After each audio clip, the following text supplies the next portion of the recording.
감사는 최고의 투자다. 감사는 최고의 투자다라는 제목으로 말씀 증거하겠습니다.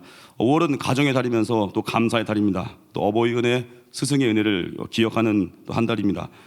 이 가정의 달, 감사의 달, 전혀 감사가 모르는 자도 감사를 생각하게 됩니다. 감사는 내 인생에서 가장 귀한 것을 오게 만듭니다. 누가복음 17장 보면 10명의 나병 환자 중에 고침받고 돌아온 한 명의 사마리아 사람, 그에게 구원이 임했습니다. 나머지 9명은 뭐예요? 병 낫고 끝난 인생이죠. 우리 인생에 감사의 발걸음이 있어야 됩니다. 항상 감사, 그리고 미리 감사, 그리고 응답 받고 와서 감사. 이 감사의 능력이 우리 가운데 임할 때 역사가 벌어진다는 겁니다. 예수님도 보십시오. 오병이어 기적을 행하실 때 떡 5개, 물고기 2마리 놓고 어떻게 보면 가장 초라해 보이는 걸 놓고 예수님은 하늘을 우러러 축사하셨습니다. 축사가 감사거든요. 그때 기적이 일어나는 거예요. 우리 삶 가운데 기적을 원하십니까? 미리 감사하는 겁니다. 하나님 주실 걸 감사하는 거예요. 지금 상황이 코로나 여파도 있고 여러 가지 많은 어려움이 있잖아요. 하지만 내게 주신 구원만큼은 빼앗을 수 없잖아요. 내가 재산이 이렇지 믿음 이뤘습니까? 아니잖아요.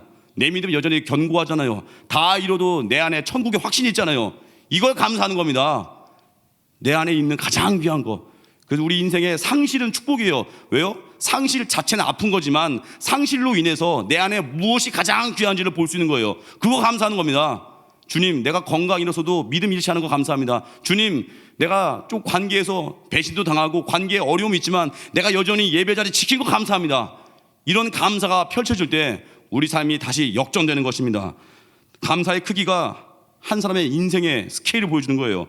에베소서 5장 20절 보니까 범사의 우리 주 예수 그리스도의 이름으로 항상 아버지 하나님께 감사하며, 우리 항상 감사하는 거예요. 감사는 고귀한 명령입니다. 다윗은 감사의 사람이었어요. 그리고 예배자였어요. 오늘 본문에 다윗 왕 보면서 감사를 배우고, 이렇게 감사하는 자에게 하나님께서 얼마나 큰 은혜를 주시는지, 하나님께서 얼마나 사랑하고 계신지를 그것을 아는 시간 되기를 바랍니다. 다윗 왕은요, 그 화려한 경력과 험난한 인생을 경험했습니다.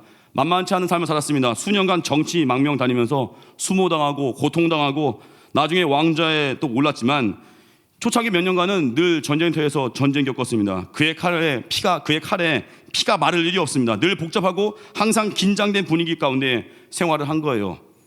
이 수년이 지나서 이제 하나님이 주신 평화가 왔습니다. 전쟁터에 나가지 않게 된 상황이 온 거예요. 이런 평화의 때, 우리도 그럴 때 있죠. 이제 기도 응답이 이루어지고 취업이 되고 가정의 평화가 임하고 또 건강이 건강이 좋아지고 다 이룬 것 같은 그때 내가 무엇을 생각하고 있는가? 그게 내 모습인 거예요. 평안을 주셨을 때에도 여전히 내가 하나님을 기억할 수 있고, 평안을 주셨을 때에도 여전히 내가 하나님을 사모하고 예배할 수 있다면 그 진짜 절정의 믿음입니다. 오늘 본문 1절 같이 읽겠습니다. 시작. 여호와께서 주위의 모든 원수를 무찌르사 왕으로 궁에 평안히 살게 하신 때, 우리도 이런 때가 옵니다. 몸과 마음이 부담감 없이 쉴 수 있는 시기가 온 거예요. 다윗의 생 보면은 생을 좀 어떻게 보면 즐길 수 있는 환경이 주어진 거예요. 이럴 때 다윗이 했던 생각이 참 귀한 거예요. 성공을 손에 넣고 행복을 마음에 담고 하루하루 이제 즐겨보자 할 수 있는 이런 상황 때에 다윗의 판단이요. 다윗은 하나님의 영광이 자기보다 못하다는 걸 아는 거예요. 자기는 그 당시에 최고의 건축자질을 할 수 있는 백향목으로 아름답게 궁을 짓고 살고 있는데, 하나님은 당시에 성막에 거했습니다. 성막은 텐트죠. 그 텐트 안에 법궤가 있고 백성들이 하나님 만나 경배하기 위해서 그 텐트로 나와서 예배드리고 또 제사드리고 말씀 듣고, 그러니까 지금 다윗은 그런 거예요. 자기 마음 가운데 내 영광만 너무 높은 게 아닌가, 자기가 백향목으로 지금 궁에 평안히 살게 되니까 이거 뭔가 잘못된 거 아니야? 하나님의 집은 초라한데 자기 집은 너무 화려하고, 하나님은 텐트에 거하시는데 내 집은 백향목의 집에 거하다니 이게 말이나 될까? 밖에 사람들이 와서 볼 때 하나님의 이름이 높다고 할 것인가, 아니면 다윗의 이름이 높다고 할 것인가, 막 그 고민을 지금 하고 있는 거예요. 우리도 정말 성숙된 믿음, 절정의 믿음을 갖기 위해서 다윗과 같이 바르게 비교해야 됩니다. 첫 번째 비교가 뭐냐면은 예수님과 나를 비교하는 거예요. 예수님과 바로 나를 비교하는 거예요. 고린도후서 8장 9절 보니까 우리 주 예수 그리스도의 은혜를 너희가 알거니와 부유하신 이로써 너희를 위하여 가난하게 되심은 그의 가난함으로 말미암아 너희를 부유하게 하려 하심이라. 예수 그리스도의 가난과 나 자신의 부유함을 비교하는 거예요. 여러분, 지금 나름 살만해지지 않았습니까? 한국 물론 어려움도 여전히 있지만 예전에 비하면 한국 지금 얼마나 지금 좋아졌습니까? 지금 굶는 사람 없잖아요. 경제도 발전하고. 근데 중요한 건 예전만큼 감사가 있습니까?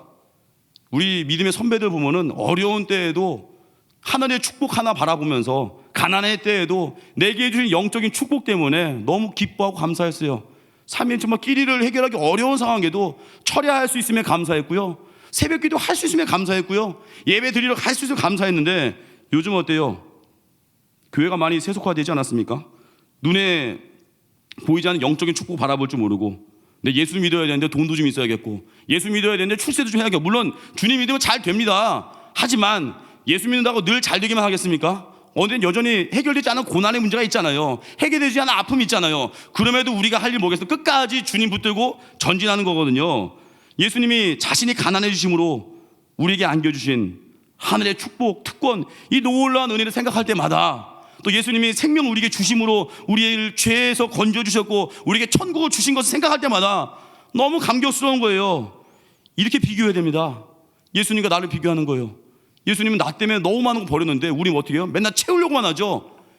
삶, 인생은요, 잘 비우는 겁니다. 내게 주신 은혜를 흘려보내는 거예요. 이웃에게, 열방에게. 주님처럼 사는 거예요. 예수님과 나를 비교해 보십시오. 여러분 중 누구 영광이 더 크다 생각하십니까? 우리 예수님 바라봐야 된다는 거예요. 목표가 여러 개니까, 지난번에 말씀드렸죠? 목표가 여러 개니까 담대함이 없는 거예요. 예수님도 얻어야겠고, 돈도 좀 얻어야겠고, 예수님도 얻어야겠고, 출세도 좀 해야겠고. 여러분 목표가 많아지니까 내가 무기력해지는 거예요. 예수님 한 분만 목표가 되면요, 그 사람에게 담대함이 있어요. 왜요? 어려워도 예수님만 전할 수 있으면, 어려워도 예배만 드릴 수 있으면 그 마음에 담대함, 그 은혜를 누리는 거예요. 그래서 우리 인생에 진짜 예수님을 제대로 만나잖아요. 삶의 목적이 바뀝니다. 오늘 제가 설교 부제가 삶의 목적이 바뀐다 했는데, 예수님 진짜 만난 사람은요, 내 원함에서 이제 하나님의 원함이 됩니다. 여러분 요한복음 4장 보면은 그 사마리아 여인이 예수님 만난 후에 목적이 바뀌었습니다. 그 요한복음 4장 28절 29절 제가 읽어드릴게요. 여자가 물동이를 버려두고 동네로 들어가서 사람들에게 이르되, 그 예수님 만난 후의 모습이에요. 내가 행한 모든 일을 내게 말한 사람을 와서 보라. 예수님 와서 보라는 거예요. 지금 전도하는 거거든요. 상처 입었던 그 여인이 이젠 전도자가 됐어요. 그 특징이 있어요. 여자가 물동이를 버렸대요. 이 여인은요, 사람 없을 때 사람들 우리 피해 다니는 사람이거든요. 물 들어온 여자예요. 물동이와 두레박 가져와서 그 야곱의 우물이라 하는 곳에 와서 물을 기르러 온 여자예요. 사람들 눈 피해서 물 기르가는 게 목적인데, 이 여인에게 물동이는요, 목적 달성의 수단입니다. 이거 가지고 가야 되거든요, 이 물동이를. 근데 이 여자는 본인이 여기운 목적 자체를 이제 잊어버렸어요. 왜요? 예수님 만나고 예배를 알게 됐어요. 예수님 만나는 순간 삶의 목적이 바뀌었어요. 물동이가 목적 달성 수단인데 그걸 잊어버린 거예요. 목적이 바뀐 거예요. 물 들어왔다가 예수님과의 대화를 통해서, 아, 예수님의 메시지를 전해야겠구나. 내가 들고 온 물동이보다 예수님의 메시지가 훨씬 더 중요하고 가치 있게 느껴진 거예요. 그리고 동네로 들어가서 사람들에게 말을 하고요. 원래 이 여인은 말 섞고 싶지 않은 여인입니다. 스스로 자기를 소외시키는, 어떻게 피해의식이 있는 여성이에요. 그런데 물동이를 버려두고 마을 가서 막 전도하기 시작해요. 예수님을 소개하기 시작해요. 이게 변화입니다. 우리도 그래요. 내 문제 가지고 철야 예배 왔다가, 내 문제 가지고 새벽기도 왔다가, 결혼 문제 가지고 왔는데 어느 순간 내 물동이를 던져버리는 거예요. 이거 아무것도 아니었구나. 내가 왜 결혼 문제를 연연했지? 사명이 너무나 위대하니까요. 취업 문제로 새벽기도 왔다가 내가 지금 뭘 기도하지? 이거 별것도 아닌 건데, 이거 주님이 한방 해결할 건데 내가 지금 뭘 구하고 있지? 사명 붙드는 거예요. 내가 갖고 온 물동이를 다 집어던지는 거. 오늘 여기 계신 여러분들 어떤 물동이 들고 왔습니까? 오늘 진짜 이 예배 가운데 예수님 만나서 다 집어던지고 이제 하나님의 꿈이 여러분의 꿈 되기를 주님의 이름으로 축원합니다. 그래서 우리 삶이 바뀌는 거예요. 목적이 바뀌는 거. 이게 능력이라는 거예요. 이 사마리아 여인 같이 상처 치유되고, 이 여인 대인기피증 사라졌잖아요. 막 전도자가 되잖아요. 우울증이 사라졌죠. 공황장애도 없어졌죠. 예수님 만나면 어떤 우울증이건 어떤 공황장애건 어떤 정신과 질환이건 다 낫는다는 거예요. 왜요? 두려움에서 벗어나니까, 염려로 벗어나니까. 이 여인이 그런 여인이었어요. 두세 사람만 모이면 내 흉본다는 피해의식 가득한 여인이고, 5 남자로 인해서 흘린 눈물, 5 남편과 사느라 속 썩은 아픔들, 한이 쌓였는데 다른 모든 것들보다 이제 예수님이 중요하니까, 전화 메시지가 너무 위대하니까 내 체면 안 가려요. 과거 이제 생각도 안 해요. 말씀 전할 수 있는 그 용기가 생긴 겁니다. 여러분들 인생에도 오늘 예수님 만나는 시간 되기 바랍니다. 삶의 혁명이 일어난다는 거예요. 우리 인생 이제 물동이 개수 크게 늘릴 싸움 이제 그만하고요. 뭐 돈, 출세, 승진, 평수 늘릴 싸움 이제 그만하고요. 진짜 예수님이 무엇을 원하시는지 거기 집중하는 거예요. 사명이 워낙 크니까 아픔도 치유되고 상처도 치유되고 용서가 가능해지고 기도와 예배로 주님을 만나십시오. 주님을 만나야 됩니다. 그 욥기 어제 새벽 기도로 이제 욥기 강해가 맞지 않았습니까? 그 욥기 핵심이 뭐예요? 은혜가 핵심이고 언제 욥이 다 회복됐어요? 욥기 마지막 장에 보면요, 하나님이 욥이 친구들에게 이제 말합니다. 그 하나님의 관점 저자 토미 테니의 표현을 보면은 이렇게 나와 있어요. 하나님이 이제 말하는 거예요. 욥기 마지막 장에 욥의 친구들에게 자네들 뭘 좀 해야겠어. 지금 내가 자네들에게 매우 진노했으니 수송아지와 순양 잡아서 내게 제사로 드리도록 하게. 하지만 무엇보다 욥이 그 재물을 놓고 기도해야 할 것이야. 이게 뭐냐면은 주일학교에서 어린아이한테 헌금 주면 애들이 헌금하잖아요. 돈은 엄마 건데 애들이 헌금한 거 되잖아요. 하나님이 그 재물들을 욥이 바친 것처럼, 욥이 드린 것처럼 만드시는 거예요. 욥이 예배한 것 같이. 한마디로 또 결론적으로 여호와께서 욥을 기쁘게 받으셨고 욥의 소유물이 예전보다 더 많이 회복되었습니다. 이게 뭐예요? 예배의 힘. 예배가 우리 삶의 모든 걸 역전시키는 겁니다. 예배가 우리 삶의 목적을 다 바꿔버리는 거예요. 예수님을 귀하게 여기는 것, 이게 예배입니다. 여러분, 내가 주님을 사랑하고 있는지 한번 점검하고 싶으니까 주님을 위해서 드려진 시간과 물질이 아깝지 않다면 사랑하고 있는 겁니다. 근데 여전히 아깝고 11조 하면서도 이거 이번 달 뭐 해야 되는데, 애기 기저귀 값인데 아까워하고, 뭘 좀 헌신하자고 하면 그 시간 나 뭐 해야 되는데 아깝다는 거냐? 아직 지금 사랑이 약하든지 없든지 둘 중 하나예요. 주님께 드리는 시간 아깝지 않은 겁니다. 왜요? 생명 주셨잖아요. 우리 원래 운명이 지옥과 운명이라면서요. 근데 예수님이 죽으심으로 우리를 살리시고, 예수님이 죽으심으로 우리에게 부활을 주시고, 그래서 우리 예수님께 헌신하는 겁니다. 주님 만나십시오. 물동이 다 집어던지시고 예수님 붙드시고 내 삶의 목적이 아닌 하나님의 목적을 위해 사십시오. 두 번째입니다. 하나님의 일과 나의 일을 비교하는 거예요. 하나님의 일과 나의 일을 비교하는 거. 여러분, 안정이 되어갈 때 생각할 일이 있습니다. 하나님의 일이 잘 되어가고 있는가? 다윗처럼 송구함을 이제 느끼는 거예요. 송구함을 느끼면 감사가 나오고요. 예수님은 흥해야 되고 나는 쇠해야 됩니다. 이 고백이 나오는 거예요. 다윗은 너무 송구한 마음이 들었어요. 너무 은혜에 빚진 마음이 들었어요. 다윗은 성전 짓기로 결심합니다. 역대상 22장 5절 보니까 만국의 하나님의 명성과 영광이 있게 하겠다고 합니다. 다윗이 하나님의 영광, 하나님의 명성, 이걸 높이려고 하니까, 다윗이 이런 마음을 먹으니까 아직 건축 시작도 안 했는데 하나님이 다윗의 이런 헌신된 마음을 보셨어요. 그러나서 사무엘하 7장 9절 같이 읽겠습니다. 오늘 본문 7장 9절 같이 읽겠습니다. 시작. 내가 가는 모든 곳에서 내가 너와 함께 있어 내 모든 원수를 내 앞에서 멸하였은즉 땅에서 위대한 자들의 이름같이 내 이름을 위대하게 만들어 주리라. 아직 시작도 안 했는데 다윗의 이 귀한 마음 보시고 뭐라고 하셨어요? 지금 이름을 위대하게 해준대요. 다윗이 감사를 자기 희생으로 표현하려고 하니까 아직 행동도 안 했는데 그 마음의 생각을 보시고 너무 기뻐서 내가 내 이름을 존귀하게 해줄게, 내가 너를 펴줄게. 여러분, 하나님이 존귀케 하는 자를 누가 욕하겠습니까? 하나님이 세워주는 사람을 누가 끌어내겠습니까? 하나님이 축복하신다는 거예요. 11절 같이 읽겠습니다. 시작. 전에 내가 사사기 명령하 내 백성 이스라엘을 다스리던 때와 같이 아니하게 하고 너를 모든 원수에게서 벗어나 편히 쉬게 하리라. 여호와가 또 내게 이르니 여호와가 너를 위하여 집을 짓고 편히 쉬게 한대요. 그게 뭐예요? 평안케 한다는 거예요. 여러분, 하나님 우리에게 평안을 주신다. 믿으십니까? 평강을 주신대요. 근데 우리에게 왜 평안이 없어요? 내 중심으로 살면 평안 없는 겁니다. 왜 염려하죠? 내 나라를 추구하니까 염려하는 거예요. 하나님의 나라를 추구하고 하나님의 것을 추구하면요, 어디 염려가 생기겠습니까?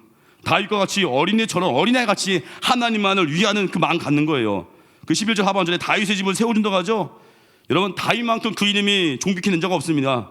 다윗의 집안처럼 하나님께 복받은 집안이 없습니다. 이게 우연한 게 아니에요. 다윗의 감사에서, 다윗의 희생의 결단에서. 여러분, 진짜 감사는요, 진정한 감사가 가장 안전한 투자입니다.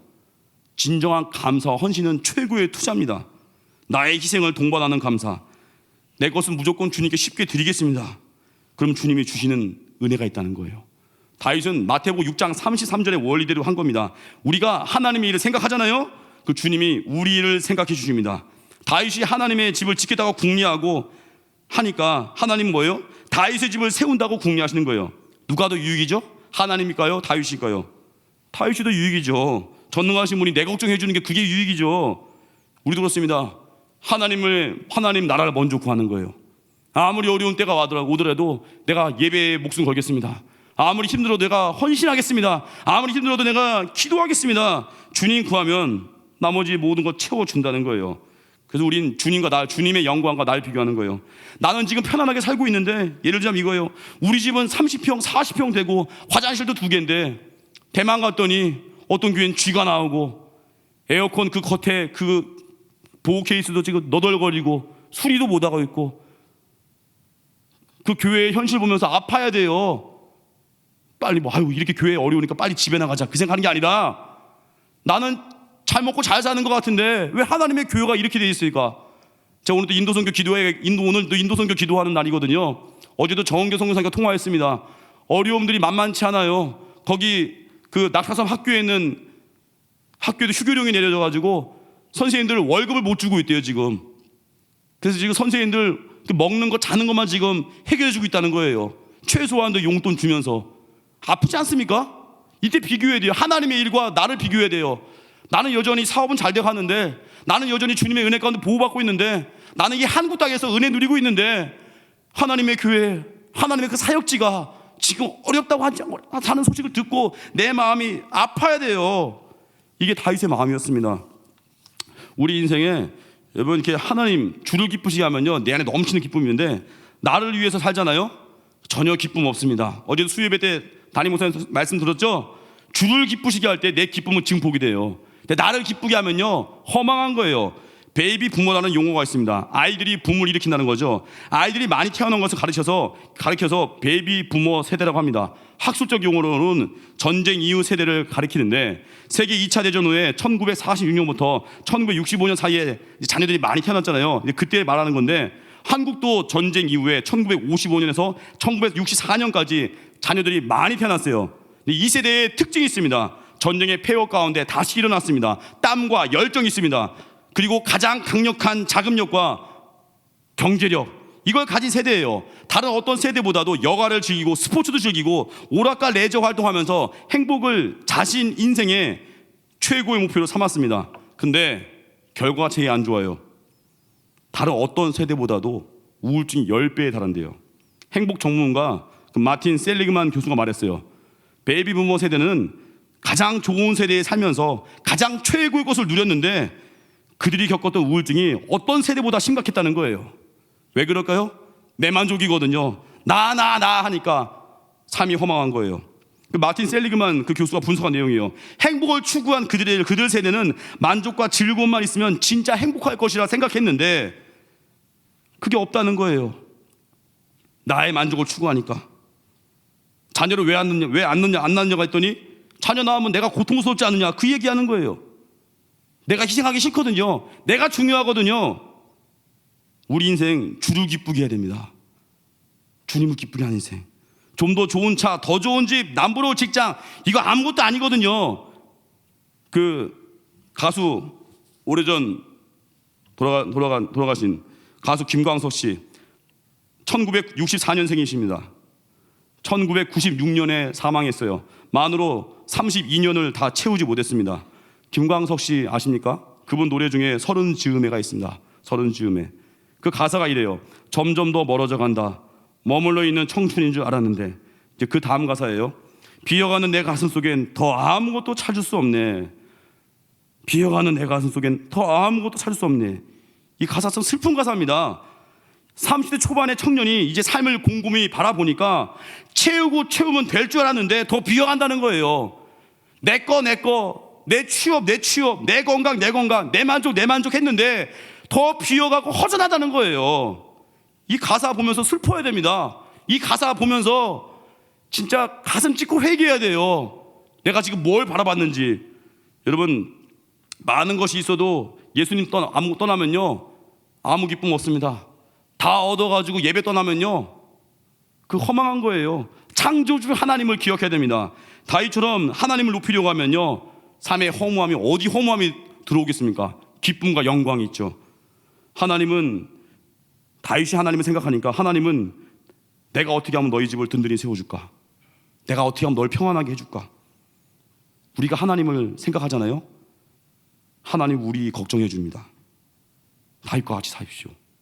그의 나라와 그의 의를 위해서. 그때 우리 인생의 허망함은 다 깨지고요. 우리 삶 가운데 하나님이 주는 보너스 은혜가 있는 겁니다. 그의 나라와 그의 의를 구하라. 그리하면 이 모든 걸 너에게 더하시리라. 믿으십니까? 그 은혜가 임하길 바랍니다. 자리에서 일어나겠습니다. 기도를 멈추지 마라 찬양하겠습니다.